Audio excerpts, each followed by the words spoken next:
happy Thursday. Those of you that we got to meet in person, it was awesome to meet you in person. It's great to see you. It's a fantastic time. One of the things that came out of the event was one of the deals that we were doing with Link. So I wanted to bring Link on here because even at the event, I wasn't super clear on the numbers. I knew it was a really damn good deal.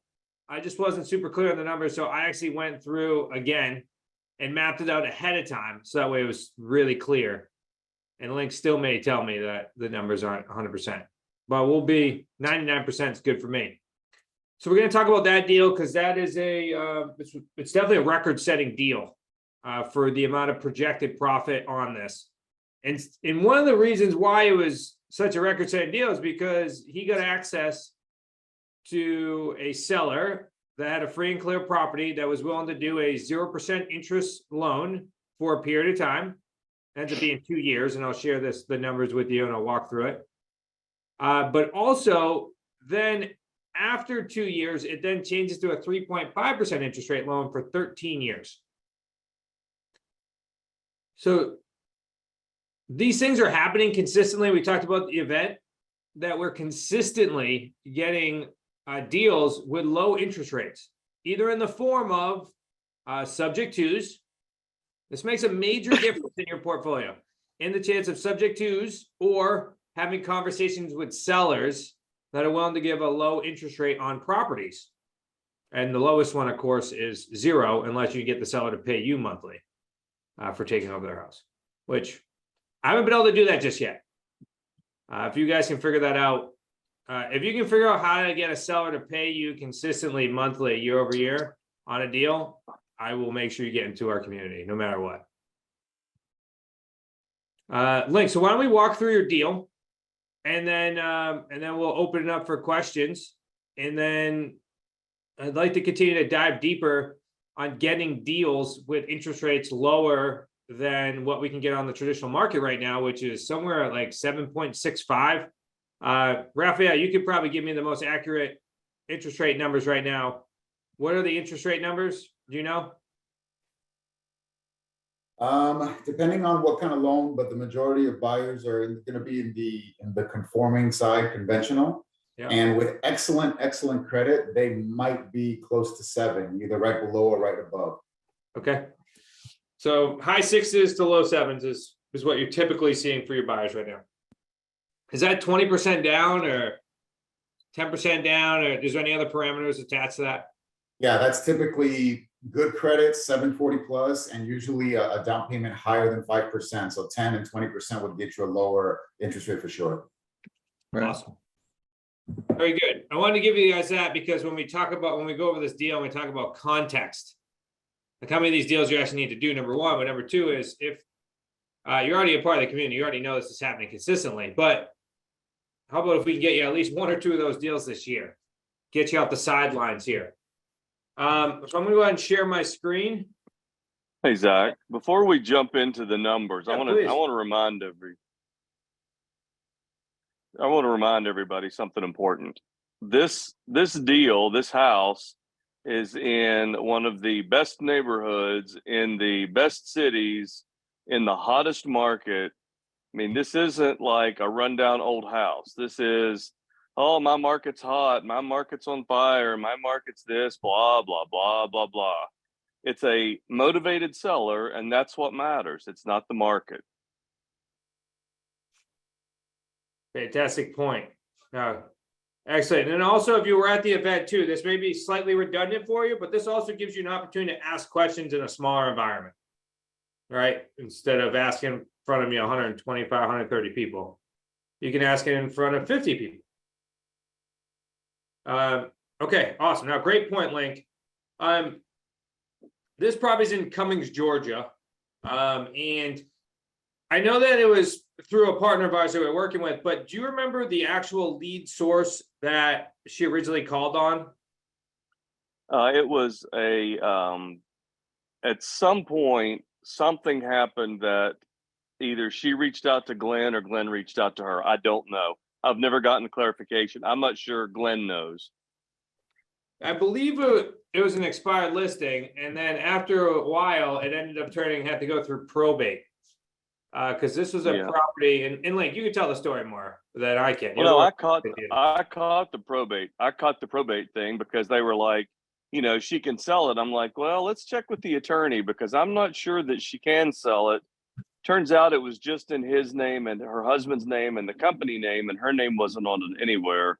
And it's somehow, if they're married in Georgia, they don't necessarily have to do that, but that had to go through. But I mean, all that's, the legalities of it. The most important part of all of that is just knowing that it's a motivated seller. It's not the house, it's not the neighborhood. It's just having a motivated seller.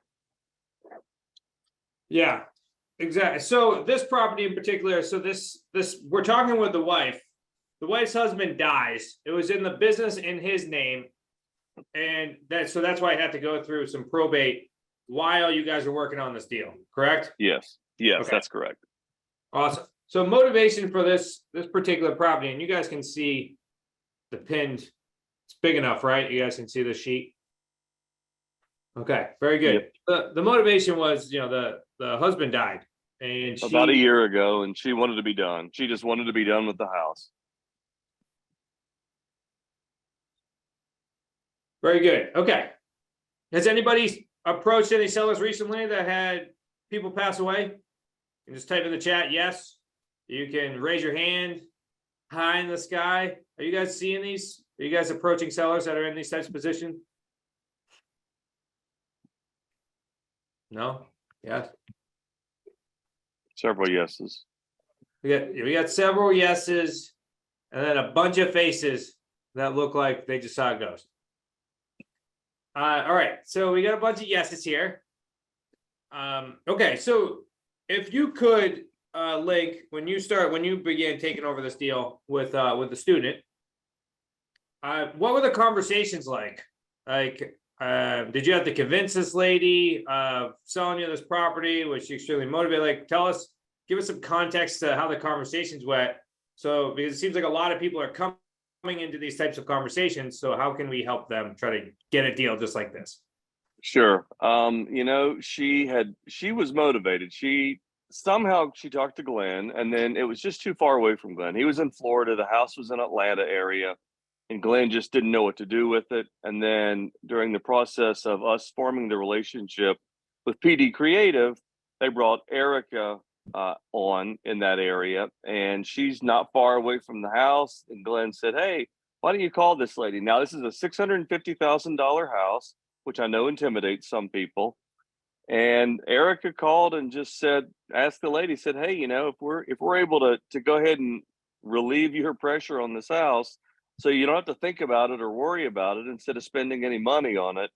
The lady was like, "Sure, I'd love to talk about it." And before we even really got too deep into that discussion, Erica went out and visited with the lady. She was kind of standoffish to Glenn, but as soon as Erica got on the phone, she was just as happy as a clam. "Come see the house. Love to talk to you." So really, it was just about the relationship of Erica asking questions. If anybody knows Erica over at Property Driven, she asks lots of questions. And that's, we always talk about the importance of finding out what's going on with the seller, because once they realize that we're interested in them and asking about them and talking to them, they're going to be a lot more open to the idea of dealing with us. And that's really how it got started. So Erica went and met her, and then I hopped on the phone with her, and she was open to the idea from the very beginning. Love it. Okay. Asking questions. Any takeaways from that? Type in the chat as we continue to roll through here. Most importantly, as I'm going into this, coming out of our event, I'm thinking constantly, that's cool. I see lots of faces that show up here consistently to these sit downs. But then when I ask if you're currently doing deals, you're not actively doing deals. And it's not to poo-poo you showing up. What it is to maybe give you a kick in the ass to say, all right, that's great that you're learning, but let's get you in the game consistently right now. It's time to get off the sidelines. There's too many deals out there for you guys to get access to. And there's deals like that out here, just like these deals that can absolutely change your life. All right, so you already dropped the hint, but the purchase price on this property, let me do this first. Deal type, owner financing, correct? Yes, sir. owner financing. So you're having a conversation with the seller. How did you guys arrive at the 650 purchase price? I asked her what her happy price was. Like, what price would make you feel good to wait to get your money? And she gave me, I think she gave me 640 something or 630 something. And I think it was in the 640s. I said, well, let's just, for the sake of make this simple, let's just make it 650. And how relevant is that price to like the market right now? Are you overpaying because you're doing owner financing? Are you paying retail? Are you underpaying? Where do you think we are? We are on the upper side of the value of the house. We're essentially paying a not a renovated, but an updated price. We're paying the price of what the house would be worth on the market if it were updated, meaning it needed between $5,000 and $10,000 of, cosmetic work. Okay, fair enough. All right. Now walk us through the payment structure, because we had two different payment structures that happens here, right? Yep. Okay. Yep. Go ahead. No, go ahead. She wanted an interest rate, and her rate was reasonable, I thought. And then I'm like, well, it might take us a little while because we're really picky. The thing that we do best is we find really great tenant buyers for our houses. Would it be okay if we started paying interest in a few years rather than right away? So have a smaller payment up front. And then once we have an established buyer, we can increase the payment, and also we'll be happy to pay interest. What do you think's fair? And she tossed out 3.5, 4, and I said, well, 3.5's in the middle. Let's go with 3.5. Okay, that sounds great. I mean, really non-confrontational, but again, it goes back to Erica, Glenn staying in contact, and then Erica going and visiting and just asking questions. Awesome. Okay, so the first 2 years are 0% interest, correct? Correct. Okay, and I think it's a $1,500 payment, 0% interest. That's correct. Okay, so you got 1,500. This is 0% interest, so nothing better. You can't get a better interest rate than zero. No. So 0% and times the first 24 months. Yep. Cool thing about this, when you do this is actually how you can establish a down payment, right? As in theory, because you got a $650,000 purchase price on this property. You're paying close to retail price. If you were to amortize this right away, then the payment would actually be pretty high compared to what you're going to go get on the market. But instead, by hammering down principal for 2 years, it's almost like you're putting a down payment. So now it makes your payment relevant to the buyers. Does that make sense? Type in the chat yes if it makes sense. Type in the chat I have no idea what the F you're talking about in the chat, if that's also the case, so we can spend a little bit more time.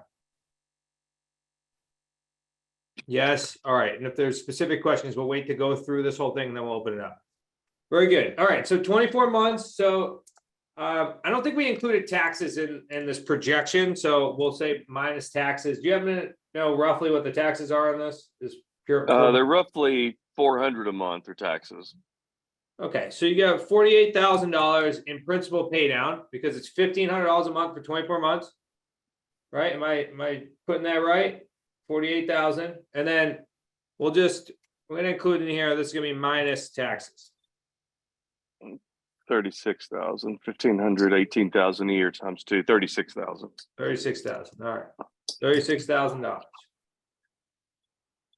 We got, so then that's the first 24 months. And then the second 24 months, what we got here. Well, they're in the second 24 months. There's 156 more payments at $2,750. Great, awesome. So now what it goes to is then it amortizes, right? So now we have a 30-year amortization at a 3.5% interest rate, correct? Yep. Okay, so then that roughly breaks it down to $2,757 per month. And that's on $614,000. That's the 650 minus the 36,000, leaving it amortized on 614,000. The balance after 24 months. Beautiful. So 614, 30-year amortization, 3.5% interest rate gives you $2,757 a month. So then that's for 156 payments. Yep. which brings you to, what do I have here? All right, so we just have that for 156 months. I'll go over the principal pay down when we get into the paydays. So the Yep. term on this is a 15-year balloon, correct? Yes. Okay, and I wrote a down payment here, but there's no down payment, correct? No, we didn't make a down payment at all. Okay, was there any closing costs? Yeah, they're going to be closing costs equal to about $3,500, about 0.5%, $3,500 just over a half. closing costs. Can I ask a question, please? Yeah, just give me 1 second here. So as we set this up, I just want to do where we're currently at, and then we're gonna go. Is this is it Jim? Yes, please. Yeah, Jim, go ahead. If it's specific to what we just went over, yes.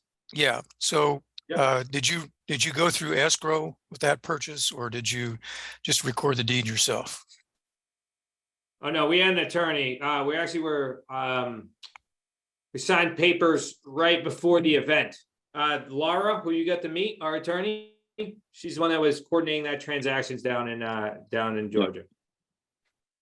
But you did take title through owner financing. Correct. Yep, we Yes. did close on it. Title then transfer. We're paying the closing costs in order to get title transfer. So the 3,500 includes Laura's fee plus any excise taxes or transfer taxes in the state of Georgia. Yeah, that's the typical closing cost. Yeah, for the state of Georgia. Yep. Okay. Good question. Title search, all that. Yep. It's about 400 per month. Awesome. All right. Everyone clear so far? We have the lay of the land. This is how we bought it. Does it make sense about how we bought it? All right. So this is all gonna be projected. So we went ahead and we're selling it. We're actively selling it right now. We're expecting to sell it for $719. Is that what we're currently on the market for? I believe so, yes, unless Nick raised it to 729. We did that. He's gonna screw me all up. So know that this could fluctuate by 10 grand. Payment is $3,500 is what we are expecting. This is Which is in line with what in line, maybe low. well, this is also because this property is residential and commercially zoned, correct? Yes, it's mixed use. Yep, love it. Link, I didn't ask you this. Are there multiple units or is this like a single unit? It's a single. Okay. It's a single. All right, very good. So we go ahead, we sell this property, we're expecting roughly $72,000 down, either upfront or over time, but that's pretty typical with this property size. Here's where it starts to get interesting. So you have this property, so you got two, we're gonna have a spread roughly, right? So the first 24 months, we're paying $1,500. Again, that's minus, we'll be minusing taxes out of this. But to keep things simplistic, we get about a $2,000 spread for the first 24 months. That's correct. So you get 2,000 times 24, it's gonna give you $48,000 in cash flow. $48,000 in cash flow in the first 2 years. So if we look at this deal right now, the first 2 years make this deal extremely advantageous. Just looking at these first 2 years, if we didn't go any further, you're getting $1,500 a month principal pay down. So in the first 2 years, you get $36,000 in principal pay down. In the first 2 years, you also have $48,000 in cash flow. Pretty cool deal, just if it was a quick 24-month deal. The second portion of this now is so now the monthly payment. So when Nick's marketing this property, when we're marketing this property, what we have to do is we have to sell this property with the understanding that we can't go below the 2757, because it's likely we're going to have a buyer in the property for longer than 2 years.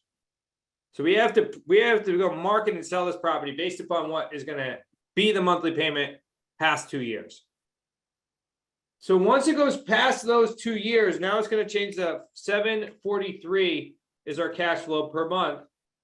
Running this an entire, our plan is to run it the entire 15 years, which is then going to put us at $115,908 in cash flow for the next 13 years. 115,908. So the first 2 years is $48,000. The second 13 years is $115,000 in cash flow.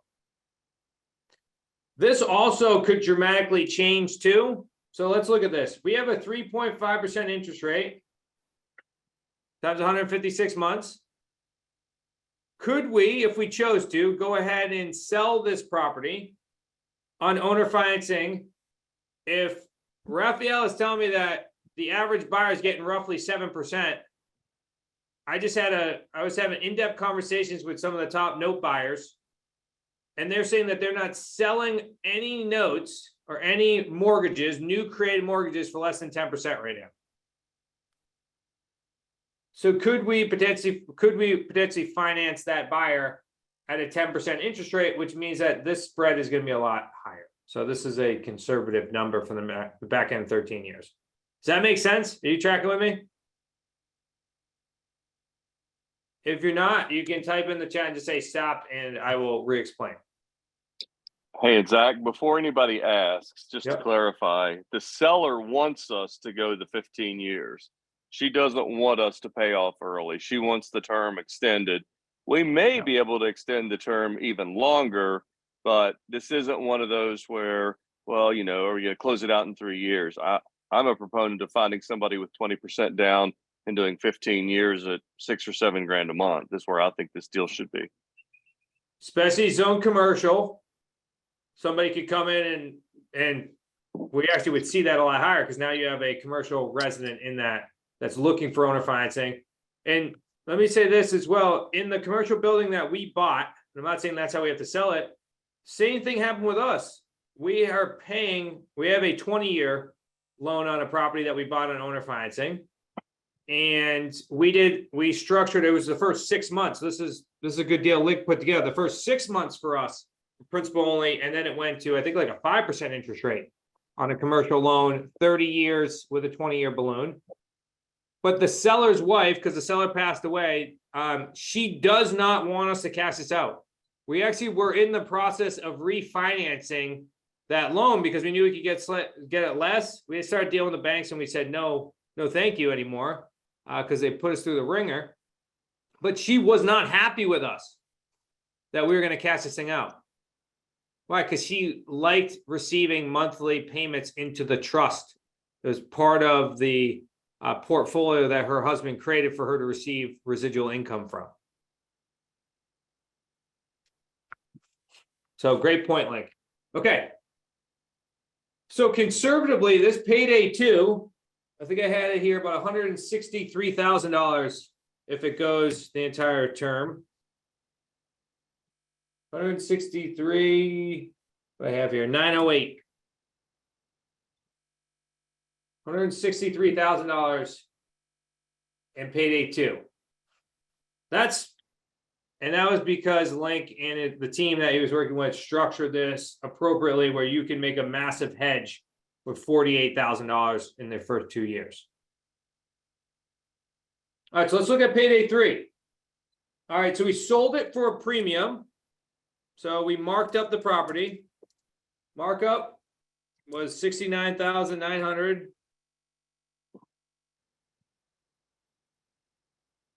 Yeah, I'll scoot this down so we can keep it all on one page. $69,900. The principal pay down, let's dive deeper into that. So the principal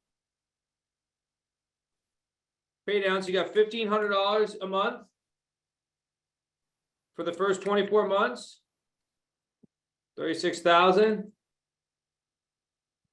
You have a projected of the second back half, you're saying 3.5% interest rate. this might still be low. I think you had projected on yours for about $500 a month. It's probably closer to $750 is my guess. Yeah, it is. It is. Especially at the beginning of the loan. Towards the 15%, I mean, towards the 15-year mark, it's going to be a lot. We'll probably be closer to, 900. Yeah. But let's just use 500 to stay conservative here. So you got $500 principal pay down on the back end. So 156 months. So that's 78,000. See how dramatic getting a 0% interest rate, even if it's for 1, 2, like this is just getting 2 years out of the term. The first 24 months is 36,000. The back end is 78. It's only double. And it's 13 more years. So really, if you can get one thing taken away out here, it's like, how do I just get like 12 months of principal only payments? How do I get 24 months of principal only payments? This is a cool stair step ladder that you guys end up doing. So if we look at that, so you got those two, but we also do have to subtract. We already collected $72,000. So the payday 3, total payday 3 is 111,900.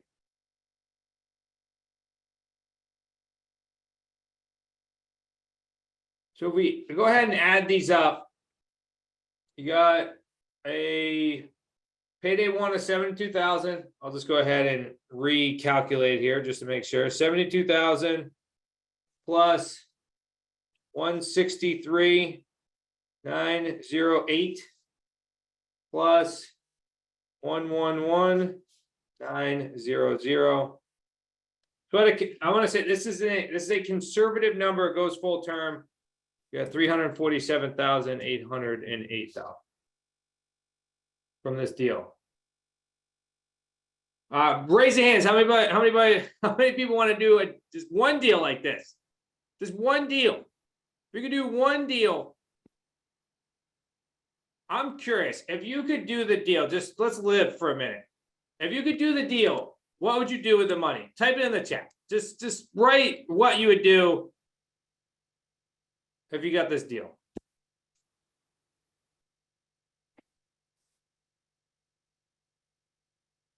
I want you to live a little bit here. Better than Social Security. Quit my job, says Hien. All right, so that's all we gotta do, Hien. Just get you one deal like this, and you'll quit your job. Remember, this is being recorded, so we're gonna let the entire associate community hold this to you. People yeah, invested, says Brian. Mm. I like it. Reinvest in myself and do more deals, hire more people, keep funding holding companies. Heidi says high 6. Love it. In a trust for my kids. I mean, we proved. So Link, just so we do. So this deal, you just did 346,000. You just did another deal last month. So it's two deals you did last month with this particular group. Do you remember any, like there's a sub 2 deal that you did last month? Do you remember the interest rate on that sub 2 deal? It was about 4. I don't remember exactly. Okay, 4, and I believe it was about $115,000 deal in 48 months. Yeah. It was kind of light. I mean, these deals are coming consistently. So my question always is, if you knew that you could do these types of deals, then what the heck is stopping you? Because they're out there. We're consistently doing it. I know a handful of you got off the side. I shouldn't say handful. It was a good group of people got off the sidelines at our event and started investing with us. Started playing in the associate experience. Started playing in the mastermind now, and is out there ready to rock and roll, do deals. I mean, if you have it and you're sitting here and you know that there's deals like this that are possible, and this isn't like, I'm not going to promise you're going to do even one of these every year, but if you could do one of these every other year and just do a bunch of the other smaller deals that we're consistently doing, this is going to dramatically change your lifestyle. This is like, what is stopping you? If you knew you could do this, then let's get you off the sideline. Let's get you off the sideline. I thought I saw Matthew's hand up, but so we'll jump then. Sounds like we got answered. Pete, if I see some people that aren't in our program or aren't in our community, you could just put the application in the chat. In case today is the day where I said something, they're like, I need to start doing real estate deals. I don't want them to have to go look for it. So go ahead, have a conversation with our strategy team. If funding's the challenge, we have multiple options right now. Go ahead and have that conversation. Hey, Zach. Go ahead. Go ahead. There's a couple questions in chat, and maybe they should open up their mic and ask them to you directly rather than get buried by the chat links or the chat. We'll let Larry go, and then why don't you raise your hand, use the emoji, it pops you up the top left-hand corner of the screen, and then go ahead and ask your question. Go ahead, Larry. You just gotta unmute. We're almost there. Larry, while you're doing that, we're going to jump to Judy. Judy, go ahead. What if the tenant buyer wants to cash out sooner? How would you handle that? Well, We tell them they can't.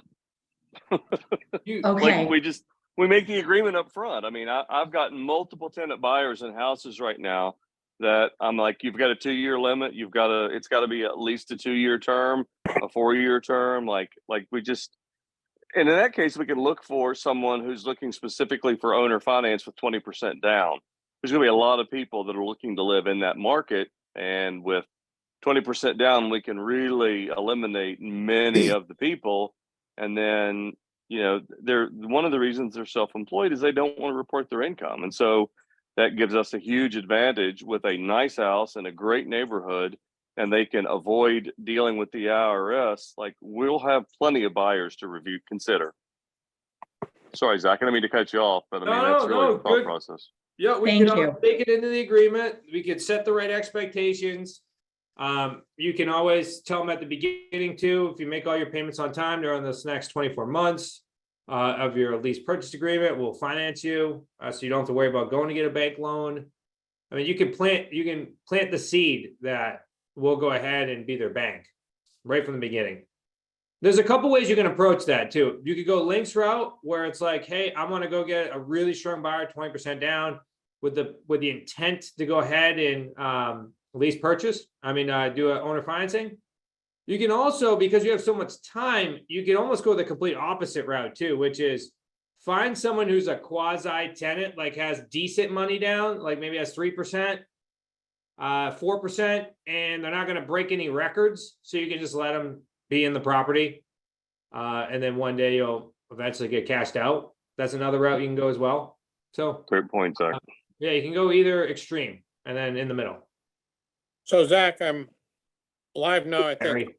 How do you feel about giving them a higher sale price and a lower interest rate? Potentially. Where's the trade-off? It just, Larry, it depends on what your exit is. Like, if you were intentionally going to create creative financing, and then this would be for a whole nother seminar, and then you were intending to go ahead and sell that note or that mortgage at some point in time, then you need to make it advantageous for an end secondary note buyer. If that makes sense, you want to be able to be liquid if you can at a point if you need the money. And if you have a strong buyer on the property who is seasoned over time and has a high interest rate, and you know that there's great cash flow on it, then somebody will come ahead and buy that note. So you just have to depend on your intention. If you want to hold on to it forever and you're like, hey, I would rather just know that I got the right person, the right seat, lower cash flow, and that's what's going to do it, then sure. That's an option. Good question. Kyle. Hey, I don't know if I'm overthinking this, but on the owner financing deals, we typically do principal only payments. And then obviously with this, it was structured up where at a certain point we start paying an interest rate and the monthly payment goes up. Yep. Is there any benefits to the seller of going, okay, I know you want a higher interest rate. Instead of doing an interest rate, can we just pay you a higher principal only payment as we go on? And then that way they get the benefit of the principal only and not having to deal with the taxes? Or is that even a possibility or something that's been talked about? I don't know. Now let me jump to link first just to see if that was part of the conversation, and then I'll give you my 2 cents. Yeah, it was part of the conversation, but I learned probably 5 years ago, if they're set on interest, let's not talk about something else. Like if that's the only thing standing in the way of the deal, let's make the deal. Like 3.5% interest is nothing. And as long as the price works and the payments work, we'll call it whatever they want to call it. It's it's one of those things where you might win the battle but lose the war, like it's interesting because we're all asking these same questions about, well, what if you could do that? What could you do this? You can do whatever you want. It's our house. We're selling it. We dictate the terms. We find the buyer. We place the buyer. We set the expectations with the buyers. I mean, like we can do pretty much whatever we want to do, and it's really important to remember that. Yeah, good points. It's all about solving problems, right? It's not all about us. There's multiple people involved. So good point on that link. What? Hey, Zach. Yeah, go ahead, Brian. Just to answer Kyle's questions a little bit further. Even at 3.5% interest, there's no way you could make up for that on price. I mean, the seller's going to collect $350,000 in interest if it goes 30 years, like Link is talking about. So I mean, you can never really make up for that. It's such like, even though Link says it's such a small amount, it's such a huge amount of interest and a great incentive for the seller that you really can't make up the price. So even a small amount of interest, like when you're looking at these deals, when you're talking to sellers about these deals, and they all start talking about market rate, you have to just implant in their head, like, hey, even if you are like 2 or 3% interest compounded over 30 years, you're going to make way more money if you just have the ability to take payments over time versus taking money right now for your house. Way more money. It's not even close. I just wanted to drive that home. No, great point. What we've tend to see, and some of this again could be paradigm built in from the deals we've done. So there's always exceptions. What we've seen is you can typically get away with 0% interest up to about 60 months. Like somebody can stomach that. But once you start going like 10 years, 15 years, 20 years, they're looking for some type of long-term return. Like somebody's mindset of 60 months, it's like, oh, I'm really interested in price and I can wait a couple years, right? Because I want this price.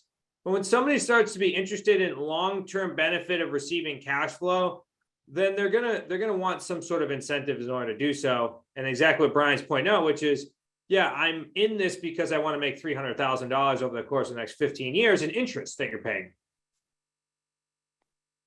That's a great point. Well, Zach, it was about 4 years ago, you went to something, I don't know if it was Note School or what, and came back and started talking about interest and term. Like we were all talking about trying to close them on 24 months or 36 months. And Zach came back and said, listen, we need to be term anchoring at least 5 years, really 10, 15, 20. And until you did that, like our paradigm, our thought process, our frame was, gosh, 60 months sound like a long time. But you picked up some data somewhere and it's like, well, yeah, we can do that. That's ridiculous. Why aren't we thinking about that? Yeah, it was just a shift. I think that we were hanging out with Eddie Speed, and probably yeah. And when we had the original Smart Real Estate Coach was always really fun because there was always massive amounts of competitions going on. Like we were trying to see who could get, because every deal was a new record. So we'd be like, all right, how do we get a longer term? And we'd be like, oh, I was the first one to get 60 months. I was the first person to get a 10-year term. I was the first person to get an assign out deal with, I didn't have to give the seller any money.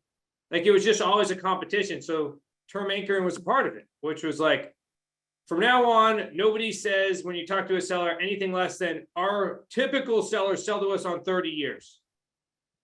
And then just see what they say. And then most people will then be like, oh, that's too far. I'm like, okay, so what makes more sense to you? And then they'll tend to end up somewhere around 10 years. If you drop a 30-year anchor, 10 years makes it feels like they won, right? They're like, oh, the average person has to stick with you guys 20 more years. I got it in 10, I'm winning. when we started doing even like, let's just make it even more digestible. When we first started doing this stuff, we just started saying, well, the average seller, based upon the structure of this deal or based upon, you know, what you're trying to do, most sales that we buy from, it's 10 years. And they're like, what, 10 years? We're like, all right, so what's more, like, what were you hoping for? And like 5, 7, like, oh, I might be able to do that. The 7, we could probably make work. And they'd be like, okay, great. And because we terminate them 10 years, where before we did that, we were just trying to get 5. We'd say like 5. And what would we end up with? 3? Instead, we started saying 10, and now we end up with 7. It's because now you have created this different perspective of the seller of what they're working with here and what's normal. So when they end up with 7, it feels like they won. Does that make sense? Yeah, so try that. On your next call, say 30 years. The first time you say it, you probably want to throw up. It's really hard to say it. My guess is you'll be thinking it and you'll still say like 5 years, but you got to try it. And watch We had a how question. every single deal you do gets a little bit longer and a little bit longer and a little bit longer for term. Now, go ahead, Mike. We had a question in the chat. Raymond Chen asked, was 20% typical? And Raymond, it's not. It's on the high side. However, as more and more people become self-employed and more people want to avoid the IRS and banks, it becomes more and more relevant and more possible. Like all the time, you will be surprised when you ask for that. Oh yeah, I've got that. I mean, I really was hoping to do 15%. Okay, well, and as a point Zach made, 24 months from now, when you've made 24 payments on time and you've built your down payment to 20%, we can convert this to owner finance. Like, it creates some urgency, it creates some urge to do the right thing, to make their payments on time, to build their down payment so that they can avoid banks and the IRS. Awesome. You're welcome, Love it. Yeah, it's funny. I'm literally sitting here in Marlboro and Adam Chin's in Marlboro. And I'm like, Adam, why aren't we doing deals? Why aren't we doing deals? Okay, get off the sidelines, everyone. You're already dedicating the time to study this stuff and show up and hang out with people that are doing deals. If you're not actively doing deals, I honestly don't know what we're doing. I did leave that application in the chat. We probably have a couple more people that could fit into the launches that are going on here as they're coming out of the event. So forget to say it. We're at 4:46. Any final questions that you guys had before we hop off? I have a question. Yeah, who's? Mary Ann. I can't see you, but yeah, go ahead. Oh, okay. So what was the reason for this lady to want 15 years to be paid off, along with her getting cash flow for the first, for the cash flow that she would be getting for 13 years? Why would she That's want? it. That's it? That was it? Yeah. So that's the thing. Like, we overcomplicate this. Well, she's got to talk to an accountant and there's an attorney involved. She wanted money for 15 years. She didn't want to think about the house. She didn't want to update the house. She didn't want to deal with the house. She wanted somebody that she liked to make her an offer that she couldn't refuse so she could get paid out over 15 years. She's got a daughter that she would like to get some money down the road. Like, it's just, it's usually not complicated, but the part that's complicated is we don't take the time to find out what the motivations are and what they're trying to accomplish and to see if we can build a plan that helps them accomplish what their goals are. Does that answer? Yeah, yes, it does. It does. And great question. We'll take Jim and we'll scoop. Go ahead, Jim. Yeah, Link, earlier you stated that the 650 purchase price was what you estimated to be around the current market value. Is that right? Yeah.